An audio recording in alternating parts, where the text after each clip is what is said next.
নমস্কার বন্ধুরা, আমার চ্যানেলে আরও একটা নতুন ব্লগে আপনাদেরকে স্বাগত জানাই। কাঞ্চনজঙ্ঘাকে সাক্ষী রেখে দার্জিলিং ভ্রমণ আমাদের শুরু হয়েছে। দার্জিলিং ভ্রমণের দ্বিতীয় পর্ব আজকে আমি শুরু করতে চলেছি। তো আজকে আমরা চলে এসেছি দার্জিলিংয়ের 7 পয়েন্টস দেখতে। 7 পয়েন্টস দেখতে কীরকম খরচা, কোথা থেকে গাড়ি পাবেন, বিস্তারিত তথ্য আজকের ভিডিওতে কিন্তু রয়েছে। তার জন্য ভিডিওটি শেষ অবধি অবশ্যই দেখতে হবে। প্রথমেই চলে এসেছি আমি 7 পয়েন্টসের একটা পয়েন্ট চা বাগানে। তো চা বাগানের সামনে বেশ কতগুলো ছোট দোকান আপনাদেরকে দেখিয়ে দিলাম এই কারণেই যে এখানে আসলে কিন্তু আপনারা বেশ কিছুটা সময় বিশ্রাম নিতে পারবেন। রয়েছে টুকটাক খাবারের দোকান, পাহাড়ি মোমো ও ম্যাগি, চায়ের দোকান এবং অবশ্যই দার্জিলিং চায়ের দোকান। আজকে যে চা বাগানে এসেছি আমরা, এই চা বাগানে এখন যারা দার্জিলিংয়ে ঘুরতে আসেন তারাই কিন্তু আসেন। আগে যখন এসেছিলাম দার্জিলিংয়ে তখন আমরা গেছিলাম হ্যাপি ভ্যালি টি এস্টেটে। তো আমরা চলে আসলাম আজকে সাইট সিনের মধ্যে 1 পয়েন্ট অর্থাৎ 7 পয়েন্টের একটা পয়েন্ট কভার করার জন্য। আর এখানে সবাই ফটো সেশন করছে আর ভিউটা কিন্তু অসাধারণ। এখানে সবাই পাহাড়ি পোশাক পরে কিন্তু ছবি তুলতে ব্যস্ত। আপনিও চাইলে 50 টাকার বিনিময়ে ফটো সেশন করতে পারেন এই রকম পোশাক পরে। চা বাগানের মধ্যে দাঁড়িয়ে চা তোলার ঝুড়ি নিয়ে পোজ দিতেই পারেন। রং বেরঙের ফুল দিয়ে ঘেরা এই চা বাগান আপনাকে মুগ্ধ করবেই, কিন্তু চা গাছের পাতা কিন্তু ছেঁড়া যাবে না। চারিদিকে সুউচ্চ পাহাড়, মাঝখানে চা বাগান, ওপাশে উকি দিচ্ছে কাঞ্চনজঙ্ঘা। এ তো শুধু দার্জিলিংয়েই সম্ভব। সকালে যখন আমরা বেরিয়েছিলাম কাঞ্চনজঙ্ঘা কিন্তু আমাদের সঙ্গী হয়েছিল। এই যে কোণাটা আপনারা দেখতে পাচ্ছেন, এই পাহাড়টার পেছনে যে মেঘ দেখা যাচ্ছে, ওই মেঘটার পেছনে কিন্তু কাঞ্চনজঙ্ঘা এখন লুকিয়ে পড়েছে, যেন লুকোচুরি খেলছে আমাদের সাথে। এবারে বলে রাখি আমরা আজকে এসেছি, গাড়ি ভাড়া কত লেগেছে এবং কি কি দেখব। প্রথমেই বলে রাখি দার্জিলিংয়ের 7 পয়েন্টস দেখতে হলে কিন্তু ড্রাইভার দাদারা আপনাদের থেকে 2500 থেকে 3000 টাকা চাইতে পারে। সেক্ষেত্রে আপনি দরদাম করতে পারেন, কিন্তু বেশিরভাগ ড্রাইভার দাদাই 2500 টাকার নিচে কিন্তু 7 পয়েন্টস করাতে রাজি হবেন না। আপনি ট্যাক্সি স্ট্যান্ড থেকেও অনেক সকাল সকাল বেরিয়ে পেতে পারেন শেয়ার কার 7 পয়েন্টসের জন্য, সেক্ষেত্রে ভাড়া একটু কম পড়বে। এবারে বলি আজকে আমরা কি কি দেখব এবং আজকে আমাদের গাড়ি ভাড়া কত লাগছে। আজকে আমরা 7 পয়েন্টসের সবগুলো কিন্তু দেখব না, আর তার সাথে দেখে নেব রক গার্ডেন। রক গার্ডেন দার্জিলিংয়ের 7 পয়েন্টসের মধ্যে পড়ে না, সম্পূর্ণভাবে অন্য রুটে পড়ে এবং রক গার্ডেন দেখার জন্য আলাদা করে গাড়ি ভাড়া করতে হয়। যেহেতু 7 পয়েন্টসের মধ্যে জু এবং হিমালয়ান মাউন্টেনিয়ার ইনস্টিটিউটটা আমরা কালকে পায়ে হেঁটেই ঘুরে নিয়েছিলাম, তো সেজন্য আমাদের 7 পয়েন্টস থেকে ওই দুটোকে আমরা বাদ দিয়েছি। আজকে আমাদের গাড়ি ভাড়া লেগেছে 1800 টাকা। ড্রাইভার তাতে একটু বেশি চেয়েছিলেন, তারপর দেখলাম নিজেই উনি 1800 টাকা নিলেন। যেহেতু রক গার্ডেন আজকে আমাদের ভ্রমণ তালিকায় যুক্ত রয়েছে, সেই জন্য টাকাটা একটু বেশিই লাগলো। এবার আমরা চলে এসেছি পরের পয়েন্টে, যার নাম পিস প্যাগোডা ও জাপানিজ টেম্পল। চারিদিকে পাইন গাছ দিয়ে ঘেরা, রং বেরঙের সুন্দর পাহাড়ি ফুল, সব কিছুর মাঝে জাপানিজ টেম্পল ও পিস প্যাগোডা যেন শান্তির রূপ হয়ে দাঁড়িয়ে আছে। প্রথমেই আমরা আজকে দেখে নেব জাপানিজ টেম্পল। তার আগে আমরা একটু ঘুরে দেখে নিচ্ছি এখানকার সুন্দর ফুলের বাগান। এখান থেকেও কিন্তু কাঞ্চনজঙ্ঘা দেখা যায় খুব সুন্দরভাবে। এই ফুলগুলো আমার ভীষণ পছন্দ হয়েছে, কিন্তু এখানে গাছের ফুলে হাত দেওয়া যাবে না। অদ্ভুতভাবে একটা জিনিস এখানে চোখে পড়ে, রাস্তার পাশে কত রং বেরঙের ফুল হয়ে পড়ে আছে, অথচ এখানকার মানুষেরা সেই গাছ থেকে কিন্তু ফুল কখনো তোলেন না। আমরা এখন এসে গেছি জাপানিজ টেম্পলে। জাপানিজ টেম্পলে এসে এখানকার শান্ত পরিবেশ আপনাকে মুগ্ধ করবেই।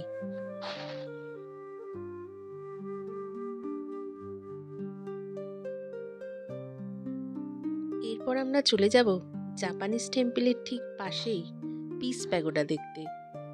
চারিদিকে পাইন বন দিয়ে ঘেরা, ঝিঝির ডাক, সব কিছুর মাঝে যেন এক মায়াবী পরিবেশ আপনাকে মোহিত করে দেবে। অদ্ভুত সাদা রঙে শোভিত এই পিস প্যাগোডা শান্তির রূপ হয়ে এখানে দাঁড়িয়ে আছে। এবার আমরা পিস প্যাগোডার উপরে উঠছি, আর আপনাদেরকেও দেখাচ্ছি পিস প্যাগোডার উপর থেকে বাইরের দৃশ্যটা ঠিক কীরকম। পিস প্যাগোডা বা বৌদ্ধ মন্দিরটি বিশ্বের সকল জাতি ও ধর্মের মানুষের মিলন ও বিশ্ব শান্তির বার্তা প্রচারের জন্য স্থাপিত হয়েছিল। অন্যান্য বহু শান্তি স্তূপের মতো এটিও জাপানি বৌদ্ধ সন্ন্যাসী ও নিপ্পনজান মিয়োজি সম্প্রদায়ের প্রতিষ্ঠাতা নিচিতাৎসু ফুজির তত্ত্বাবধানে নির্মিত হয়েছিল। এখানকার গম্বুজাকৃতির ছাদ, সোনার কারুকার্য করা মূর্তি, অপরূপ খোদাই কর্ম এবং এখানকার উপত্যকার মনোরম দৃশ্যসহ নিরিবিলি বৌদ্ধ মঠটি আপনাকে মোহিত করে দেবে। এখানে ঢোকবার জন্য কিন্তু কোনো প্রবেশ মূল্য লাগে না। 1972 সালে এর স্থাপন কার্য শুরু হয় এবং 1992 সালে এটি সম্পূর্ণভাবে তৈরি হয়ে যায়। এবার আমরা ঘুরে দেখে নেব পিস প্যাগোডার চারিদিক থেকে দার্জিলিংয়ের অপরূপ দৃশ্য।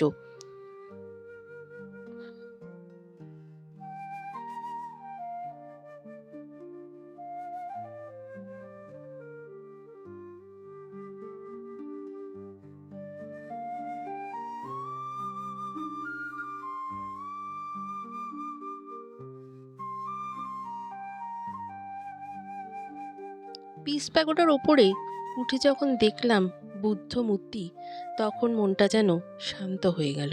মনে হলো এখানে বেশ কিছুক্ষণ ধরে বসে থাকি। পাহাড়ি এই সুন্দর শান্ত পরিবেশ আমাকে এখানে যেন আরও শান্ত করে দিয়েছে। ওপরে উঠে চারিদিকে প্রদক্ষিণ করতে করতে দেখলাম যে এখানে মোট 4টি বুদ্ধ মূর্তি রয়েছে। এখন আপনাদেরকে আমি সেই বুদ্ধ মূর্তিগুলোই কিন্তু দেখাবো। পিস প্যাগোডাতে আমরা যখন প্যাগোডাটার উপরে উঠলাম, তো তখন দেখলাম যে এই প্যাগোডাটা যেহেতু পুরো গোল শেপের, চারিদিকে কিন্তু বুদ্ধদেবের বেশ কয়েকটা মূর্তি রয়েছে। আর দেখো এই দেওয়ালের গায়ে কি সুন্দর স্টোনের স্কাল্পচার করা রয়েছে, এগুলো কিন্তু দেখতে বেশ ভালো লাগছে। আর এই প্যাগোডাটা এত সুন্দর একটা পরিবেশের মধ্যে রয়েছে, মানে এলে মনটা শান্ত হয়ে যায়, কারণ পরিবেশটা ভীষণ শান্ত। আর এখান থেকে ভিউটা তো অসামান্য। আসলে অবশ্যই কিন্তু এই পিস প্যাগোডাটায় তোমরা আসবে। আর একটা আমি মূর্তির সামনে চলে এসেছি, এটা হচ্ছে বুদ্ধদেবের শায়িত মূর্তি। তো ধ্যানরত মূর্তি দেখলাম আমরা, এইবার আমরা বুদ্ধদেবের শায়িত মূর্তিও দেখতে পাচ্ছি। দেখো, আর এখানে এত সুন্দর ফুল রয়েছে, পাহাড়ি ফুল, যেগুলো দেখলে মন ভরে যায়। তো চলো, পিস প্যাগোডা তো মোটামুটি দেখা কমপ্লিট হয়ে গেল। এবার আমরা এর পরের যেটা আমাদের ডেস্টিনেশন, সেখানে যাই। পরের ডেস্টিনেশন ছিল দার্জিলিংয়ের রোপওয়ে। তো শুনলাম আমরা রোপওয়েতে যদি চাপতে হয় তাহলে অনেক ভোরবেলায় এসে এখানে লাইন দিতে হয়, কারণ রোপওয়ে চলার জন্য যে ট্রলিগুলো প্রয়োজন হয় তার সংখ্যা খুবই কম। তো সেই জন্য এখানে লম্বা লাইন পড়ে। রোপওয়েতে আমরা আর দাঁড়াইনি, এরপরে আমরা চলে গেলাম, রাস্তার পাশেই রয়েছে তেনজিং রক HMI। এখানে আপনি চাইলেই কিন্তু রক ক্লাইম্বিং করতে পারেন। সর্বশেষে যার কথা বলি তা হলো জু, অর্থাৎ হিমালয়ান জুলজিক্যাল গার্ডেন আর হিমালয়ান মাউন্টেনারিং ইনস্টিটিউট। এই দুটো পয়েন্ট একই সঙ্গে রয়েছে এবং এখানকার প্রবেশ মূল্য হলো 110 টাকা। 110 টাকা দিয়ে আপনি পুরো জু, হিমালয়ান মাউন্টেনারিং ইনস্টিটিউট সমস্ত কিছু কিন্তু দেখতে পাবেন। আর দার্জিলিংয়ের এই জু তো রেড পান্ডার জন্য বিখ্যাত। এখানে রয়েছে বেশ কিছু দোকান, যেখান থেকে আপনি চাইলেই ঘর সাজাবার জিনিস কিন্তু কিনতে পারেন। এই জুতে আমরা কি কি দেখেছিলাম তার ভিডিও আগেই আমার চ্যানেলে আপলোড করা রয়েছে অন্য একটি পর্বে। তো চলুন এরপরে আমরা চলে যাই এর পরের ডেস্টিনেশনে, যেটি 7 পয়েন্টসের মধ্যে পড়ে না। আমরা এখন চলে এসেছি 7 পয়েন্টসের বাইরেই আর একটা পয়েন্ট দেখতে, যেটি হলো রক গার্ডেন। দার্জিলিংয়ের অন্যতম আকর্ষণ এই রক গার্ডেন কিন্তু দার্জিলিং থেকে বেশ অনেকটাই দূরে। এখানে আমরা এসেই দেখলাম চেরি ব্লসম হয়েছে, আর গোলাপি রঙের এই চেরি ব্লসমের গাছের নিচে দাঁড়িয়ে অসাধারণ লাগছে। বেশ কিছুক্ষণ ফটো সেশন চলল, আর এখানে অনেকটা দুপুর হয়ে গেছিলো বলে এখানে আমরা লাঞ্চও করে নিলাম। এবার আমরা রক গার্ডেনটা ঘুরে দেখব। এখানকার প্রবেশ মূল্য হলো 2 টাকা। অনেক উঁচু পাহাড়ের উপর থেকে রাশি রাশি জলধারা নিচের দিকে পড়ে চলেছে। এখানে রয়েছে বেশ অনেকগুলো এরকম ব্রিজ।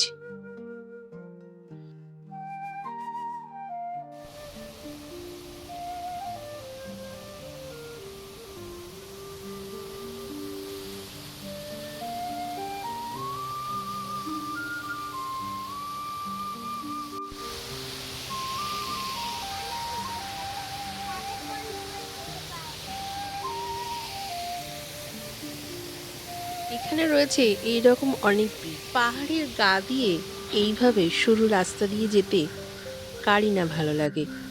এইভাবে আমরা পৌঁছে গেলাম আরও একটা ঝর্ণার পাশে। একটা ঝর্ণার পাশে পৌঁছলেই মনে হচ্ছে এর উপরে যে আর একটা ঝর্ণা আছে, এরপরে আমি সেখানে যাব। চারিদিকের অদ্ভুত শান্ত পরিবেশ, এইরকম পাহাড়ি ফুল আপনার মনকে ছুঁয়ে যাবে। দার্জিলিংয়ে আসলে অবশ্যই একবার রক গার্ডেনে আসতে হবে। রক গার্ডেন আসার জন্য আলাদা করে আপনাকে গাড়ি ভাড়া করবার প্রয়োজন হবে। রক গার্ডেনের ঠিক মাঝখানেই রয়েছে এইরকম একটি সেন্টার। এখানে আপনি বেশ ভালো করেই ফটো সেশন করতে পারবেন।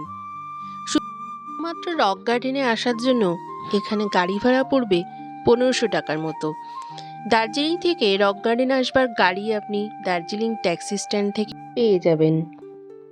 এবারে আমরা রাস্তার এপাশে যে পার্কটা রয়েছে সেখানে চলে এসেছি। এখানেও রয়েছে ছোট ছোট অনেকগুলি ঝর্ণা এবং বসবার জায়গা। আজকের ব্লগটা আমি এখানেই শেষ করছি। আবারও কথা হবে, দেখা হবে নতুন কোনো ভ্লগে, অন্য একটি টপিক নিয়ে, অন্য কোনো ডেস্টিনেশনে।